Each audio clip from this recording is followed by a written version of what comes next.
الحمد لله الذي كفى والصلاة والسلام على رسوله المصطفى وعلى آله وأصحابه ذي المجد والصفا.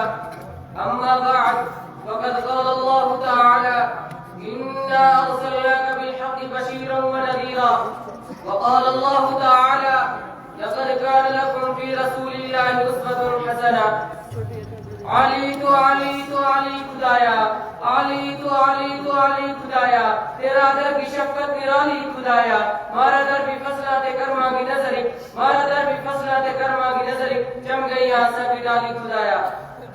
اللہ رب العزت کی ذات کو لکھ لکھ شکر تے احسان ہے کہ جس ذات نے ہم سارا انسان بنایا.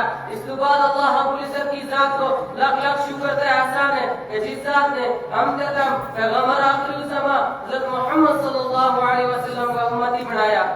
میری تو تھاری خوش قسمتی ہے میں قرآن پاک کی دو آیت مبارک تھاری خوبصورت سوا آقا کی نظر کی. پہلی آیت میں اللہ جل جلالہ کہو کہ اے رسول رب العالمین میں تمہارا ایک خوشخبری دینا لو تے ڈرانا لو بناگا بھیجو. دوسری آیت میں اللہ تعالیٰ ہم لوگ یعنی حضرت انسان نہ کہے تھارا رستہ میں ایک بہترین پیغمبر بناگا بھیجو جو تھاری ہر جگہ رہنمائی کرے گو. یہ گھڑی یاد کرو اس موقع ساری دنیا جہالت کی راتاں میں ڈوبی تھی. لوگ بتاں کی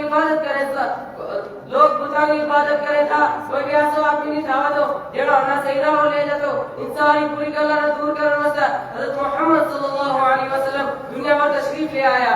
یہ واسطی تھی جس کا صدقہ میں زمین، آسمان، چاند، تارا، پہاڑ، میدان، حجر شجر بڑھایا. ہم نے اللہ کی ذات نے ایک بہت بڑا رہنما انسانیت کی راہ اصل اللہ کی آمد ہو گئی تھی اور ہم نے حضور صلی اللہ علیہ وسلم کی زندگی نے اپنی زندگی بنائی اور ہماری کامیابی کو قبول کیا. اس میں کوئی شک نہیں کہ ہماری کامیابی کو راز حضرت محمد صلی اللہ علیہ وسلم کی سیرت مبارک ہے. اللہ رب العزت ہم سب نے حضور پاک صلی اللہ علیہ وسلم کی سیرت نہ سمجھنے کی توفیق عطا فرماوے اور پڑھن سنن سے زیادہ عمل کرنے کی توفیق عطا فرماوے. آخر اور میں اشارہ رخصت ہونا چاہوں. زمانہ میں جب نہ تم پڑھیو نظری، زمانہ میں جب نہ تم پڑھیو نظری، بے آسا کی تولی میں تریو نظری.